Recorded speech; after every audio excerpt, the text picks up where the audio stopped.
Hello everyone, कैसे हो सारे। तो होप आप लोग को का फर्स्ट राउंड का रिजल्ट आ गया है, और जिनका नहीं आया होगा तो वो वेट कीजिए सेकेंड राउंड का। ठीक है। तो आज की इस वीडियो में हम लोग बात करने वाले हैं अपग्रेडेशन और फ्रीज क्या होता है। काफ़ी लोगों का इसमें डाउट आ रहा है कि मुझे मान लीजिए कोई कैंपस में मिल गया, फॉर एग्जांपल मुझे शकरपुर कैंपस मिल गया, पर मुझे द्वारका कैंपस चाहिए। पर मैं कैसे करूं कि मुझे द्वारका कैंपस मिल जाए।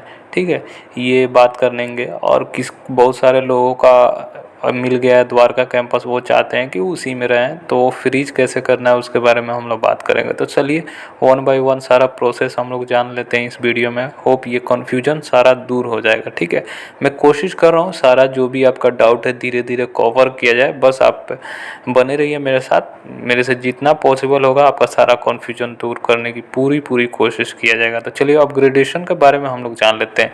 ठीक है, फॉर एग्जांपल आपका कोई कॉलेज अलॉट हो गया, मान लीजिए शकरपुर ही आपको अलॉट हो गया। अब आपको चाहिए द्वारका कैंपस या कोई दूसरा कैंपस।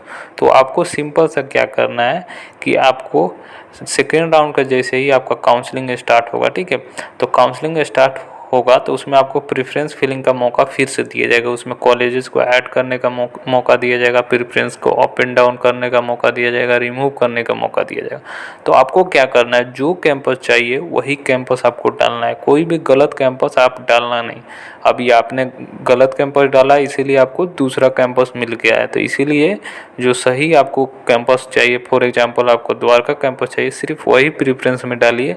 ऐसा क्या होगा कि अगर मान लीजिए आपको उस रैंक रेंज में आपका आया तो आपको डायरेक्ट आपको द्वारका कैंपस मिल जाएगा और ये वाला कैंपस चला जाएगा। इसीलिए आपको जो कैंपस चाहिए वही आप करो। अगर इनकेस आपने गलत कैंपस डाल दिए तो आपका शकरपुर वाला कैंपस चला जाएगा, और मान लीजिए दूसरे ये अकॉर्डिंग में आपने लगाया होगा 1 2 3 4 जो भी आपने, तो वो मिल जाएगा। इसीलिए जो भी चाहिए वो एक ही कैंपस को आप ले लो। तो इसी को बोला जाता है अपग्रेडेशन। अपग्रेडेशन में आपका कोई लॉस होने वाला नहीं है, आपका जो कैंपस है वही का वही रहेगा। बस आपको ये ध्यान रखना है कि आपको जो कैंपस चाहिए होगा वही लेना होगा। ठीक है, ये पूरा मोटा मोटी ये चीज़ें आप समझ गए होंगे। ठीक है, तो अब फ्रीज का आपको क्या होगा, तो एक ऑप्शन आएगा जैसे ही आप पेमेंट कर दोगे आपका वेरिफिकेशन हो जाएगा, उसके बाद आपको फ्रीज करने का ऑप्शन दिया जाएगा। ठीक है, अपग्रेडेशन का ऑप्शन नहीं आता है, वो ऐसे ही एज इट इज छोड़ दीजिएगा तो वो अपग्रेडेशन में चला जाता है। ठीक है, प्रेफरेंस करके छोड़ दीजिएगा, एज इट इज आपका चला जाएगा। और फ्रीज में आपको क्या करना रहता है, जैसे ही आप वेरीफाइड हो जाएगा उसके बाद आपका आएगा फ्रीज करने का ऑप्शन।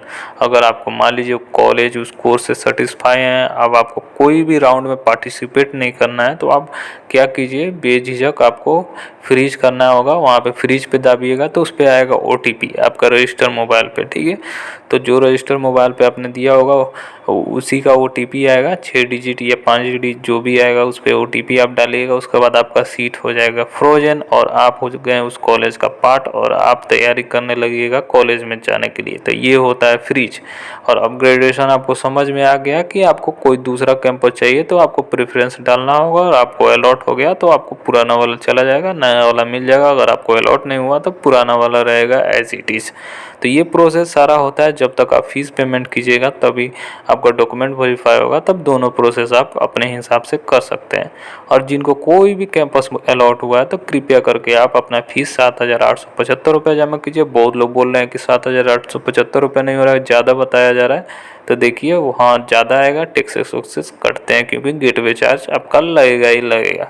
तो ये चीज़ें आपकी क्लियर हो चुकी है। होप मैंने कोशिश किया आपको समझाने के लिए। फिर भी कोई कन्फ्यूजन आता कमेंट करके ज़रूर बताइए। अगर और भी कन्फ्यूजन आ रही है तो मुझे इंस्टा पे मैसेज कर दोगे, आप डेफिनेटली हेल्प करूँगा। चलिए बाय ऑल ऑफ यू।